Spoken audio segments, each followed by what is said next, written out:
Okay, so we're going to be starting the parade again. We're just going to be taking everyone through the history of the Coptic Church in general and how it started. We have 5 different stages that we'll be going through. The first one's about St. Mark. It starts with kind of 2 parts to the first part. So the first part is the Last Supper that took part in his house.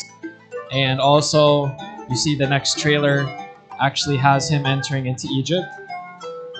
Besides that, we're also going to have some stages that talk about the early church martyrs. And then also the third stage will be going over like church fathers and leaders of theology. And the fourth stage will be talking about monasticism. And the fifth will be about the 21 martyrs, just to kind of show the history in modern day.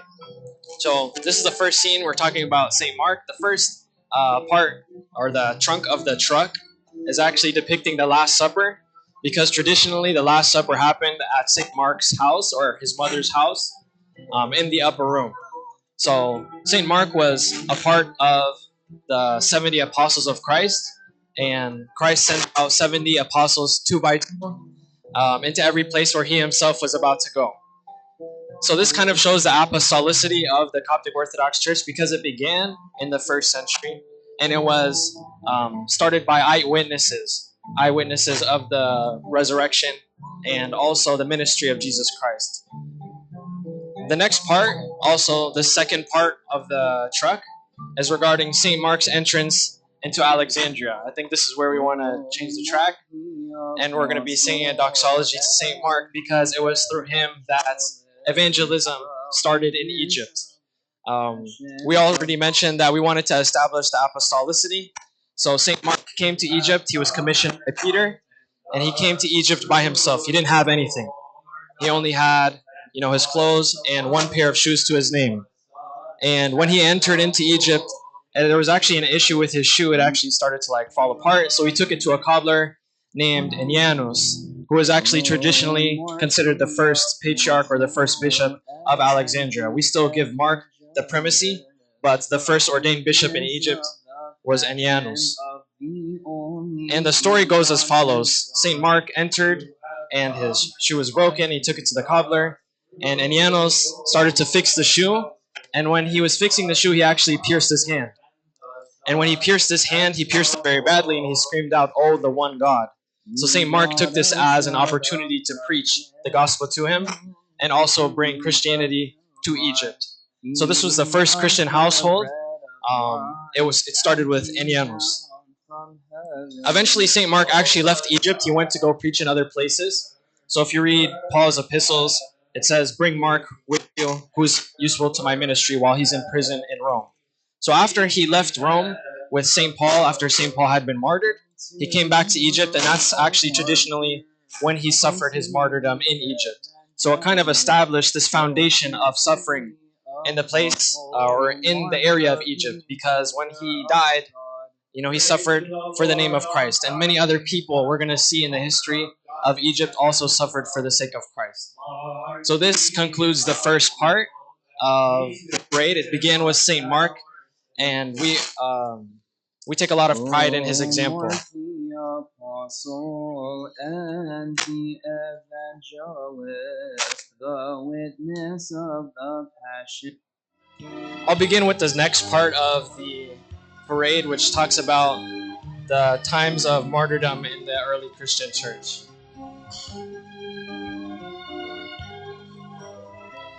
Christianity became legalized in the Roman Empire in 313 AD.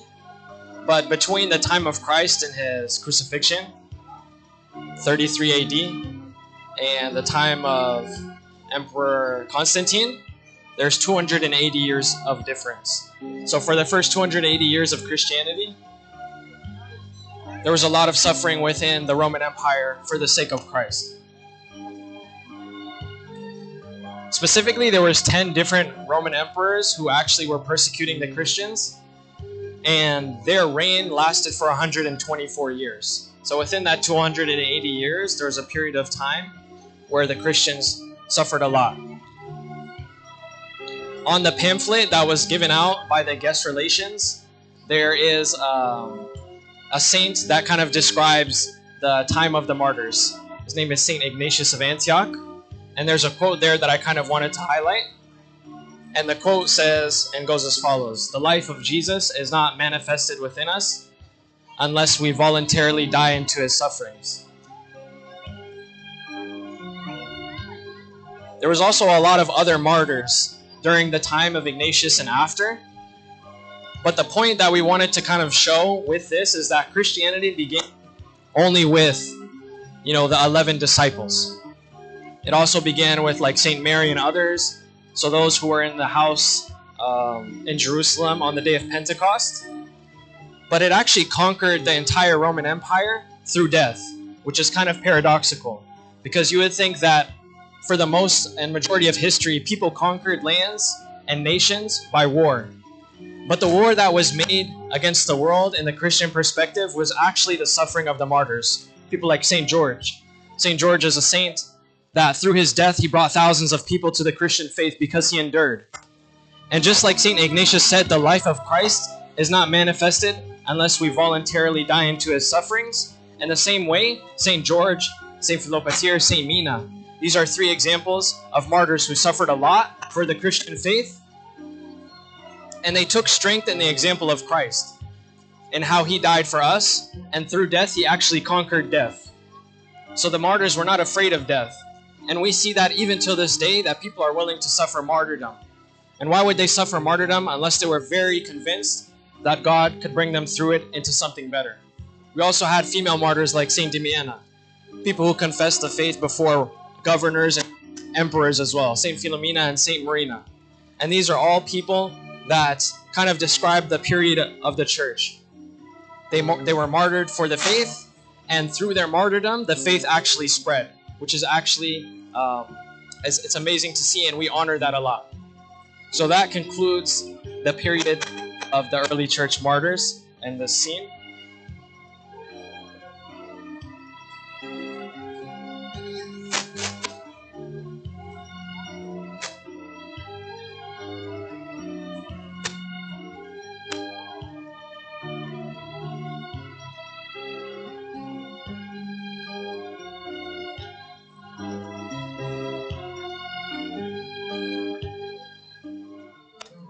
The next stage of the parade talks about the early church fathers.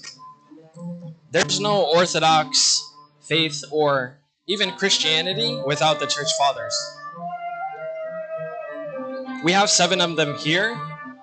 The 7 would be St. Athanasius, St. Basil, St. Cyril, St. Gregory the theologian, St. John Chrysostom, St. Severus, and St. Dioscorus. So that's 7 church fathers.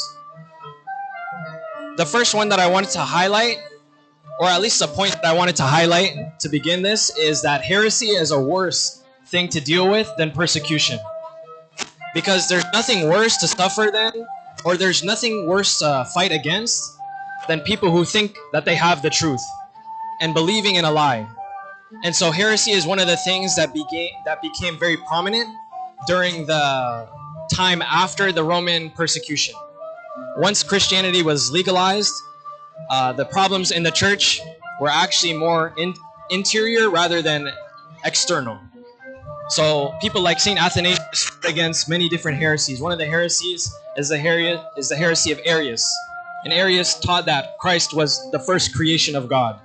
As Christians, we believe that Jesus Christ is God by nature and that he existed forever. So there's no coming into being for Christ. He was always existent before. And so he became man for us, and through him being God, he was able to take the sins of the world. A creature cannot take the sins of the world. That was the argument of Athanasius towards Arius. But even after the Council of Nicaea and the Nicene Creed, there were still a lot of different heresies that came up. One of the heresies was that Jesus Christ was God, but that he did not become fully man. It was the sense that Jesus Christ only had a human body, but he didn't have a human soul. The human nature is composed of body and soul. So if we say that Christ didn't take on a human soul, he wasn't actually able to heal the human soul that's within us. And St. Gregory the theologian, one of the things that he mentions is that what is not assumed by Christ cannot be healed. So this was one of the arguments and one of the heresies that was coming up during that time. And then after this time, also had two other saints that I wanted to highlight, Saint Dioscorus and Saint Severus. And these two saints are post the time of the Council of Chalcedon. As Oriental Orthodox, we only believe in 3 ecumenical councils. The 3 that we believe in are the Council of Nicaea, the Council of Constantinople, and the Council of Ephesus. But we believe that the Council of Chalcedon was not inspired, and we fought against it. And the reason why was because we believe that Christ was one nature out of 2, which was what St. Cyril said at the Council of Ephesus. So St. Dioscorus and St. Severus were 2 of the early church fathers who fought against this and fought for the Oriental Orthodox faith. And there's a story of St. Severus. He was the patriarch of Antioch. So he wasn't actually traditionally from Egypt. But he actually studied in Egypt before he became a patriarch. He was studying law, and he went back to Antioch, to the place of Palestine, and he became a monastic. He was seen as a great theologian, and eventually he became the patriarch, but he was exiled because he didn't follow the Council of Chalcedon. So when he was exiled, he came back to Egypt, to the place where he himself had first learned theology in general, as well as he was studying law, so he was learning there. And he came back to Egypt, and he was going from monastery to monastery. And the story goes as follows. St. Severus entered one of the monasteries, and there was a liturgy going on. While the liturgy was happening, he entered into the back of the church, so no one saw him. Also, people couldn't recognize him because he wasn't familiar to the area.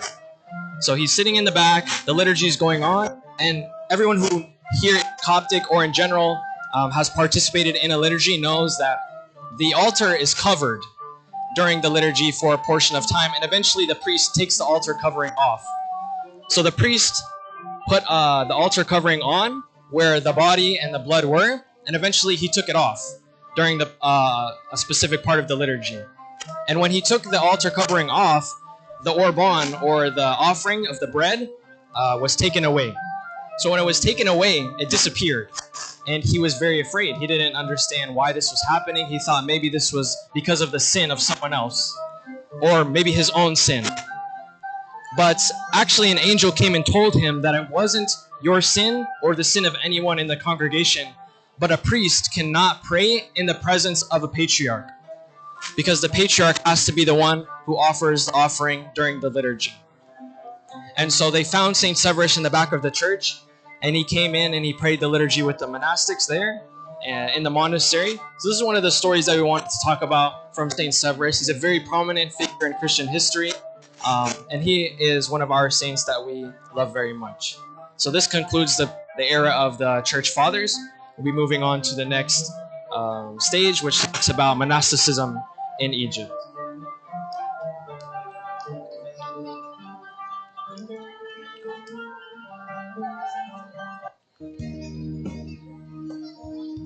The source of these church fathers is heavily tied to monasticism, because all of these church fathers that I just previously mentioned were also followers of monasticism.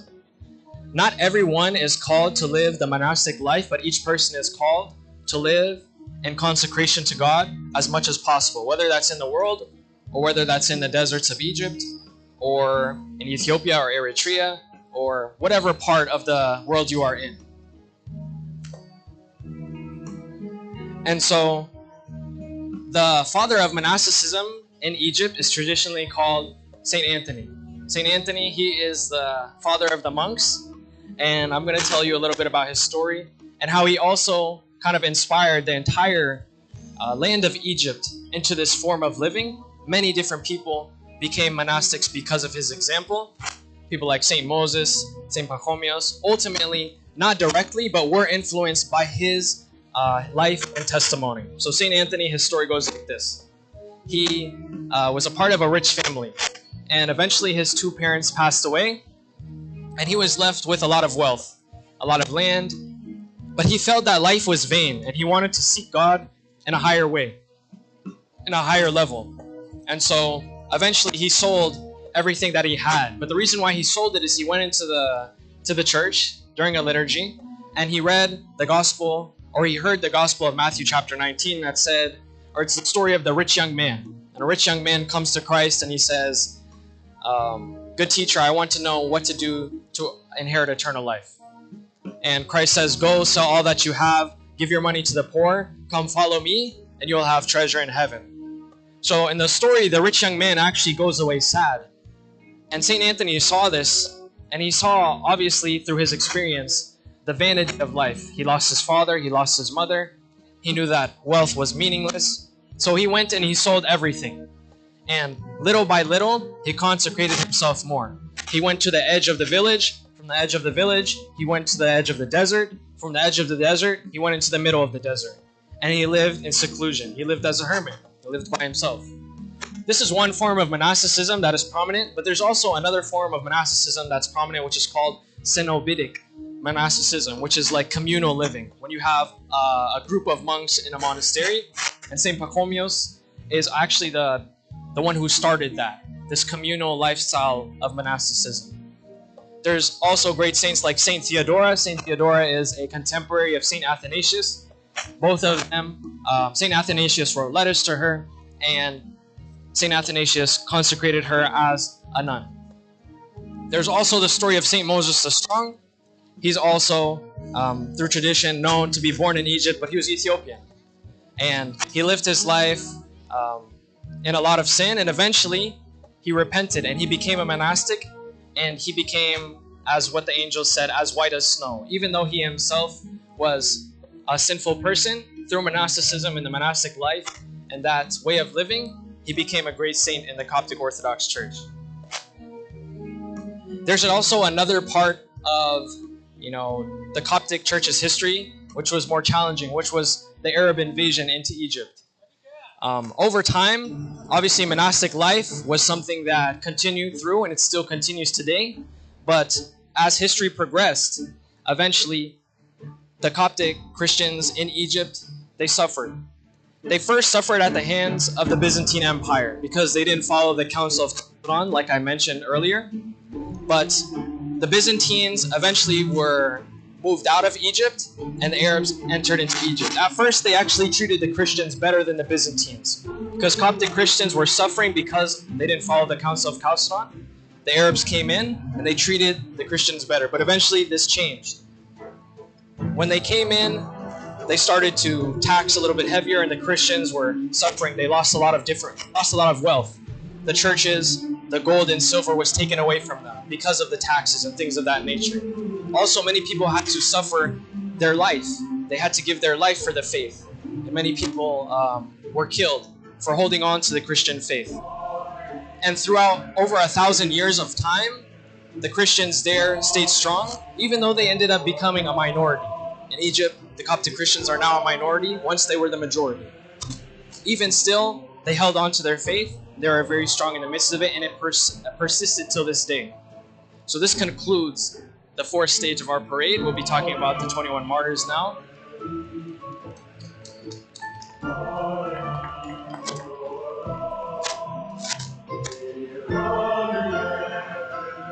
There is a verse in the Psalms that says, "Precious in the sight of the Lord is the death of his saints."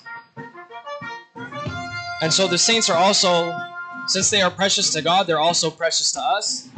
And their example in their life is something that we hold on to. In the pamphlet that was handed out, if you came to the guest relations table, there was like a store, there was like the different stages of the parade. In the stage of the martyrs, it says, there's a verse from Luke chapter 14, verse 26, which talks about, you must hate father and mother, wife and children in order to follow Christ. And Christ isn't telling us to hate our father, like literally hate, or hate our brother or hate our sister. He's telling us that we need to love him more than anything that exists. And so the martyrs are an example of this. They loved God more than their own lives. And there's, some knowledge that we have about the 21 martyrs, but if they weren't martyred, and if the video was never posted by ISIS, we would have never known about these people. That's a lot. This is kind of a situation that's very common across Christian history, is that there were many different martyrs, And many of them were very virtuous, but some of them we didn't know. But we were given the knowledge by God of the 21 martyrs. These people weren't theologically trained. They weren't, many of them couldn't read. Many of them couldn't write. They weren't the greatest deacons. They weren't the greatest servants by any means within the church. People didn't know them, but they became a great example of Coptic faith and a great example to us. I'll tell you a little bit about the martyrs. There were 20 of them that were Egyptian, and one of them was from Ghana. His name was Matthew, and he was captured. All of them were captured in December of 2014, and they were martyred in February 12th in Libya. Matthew, the story about Matthew goes that he was found with the other martyrs, but they asked him they tried to let him go, but eventually he confessed that he also was Christian. And so they suffered a lot. They suffered for, a couple of months. They were beaten. They were starved. They were put into forced labor and things of this nature. And they still confessed the faith. They didn't give up, even though they were suffering. A few of them actually had broken limbs that were rebroken because they kept on to their faith, which is actually something that is a very beautiful thing that we love and appreciate about the martyrs, and we want to emulate that in our own Christian life. One by one, they were all put down.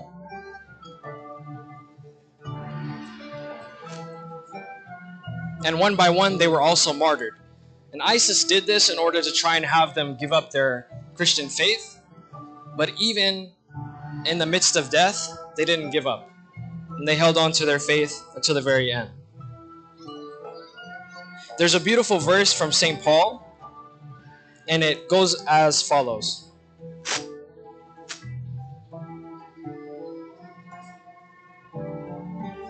And see, now I go bound in the Spirit to Jerusalem, not knowing the things that will happen to me there, except that the Holy Spirit testifies in every city, saying that chains and tribulations await me. But none of these things move me, nor do I count my life dear to myself, so that I may finish my race with joy and the ministry which I received from the Lord Jesus to testify to the gospel of the grace of God. And so each one of these were martyrs like St. Paul and St. Mark, and they testified to the gospel.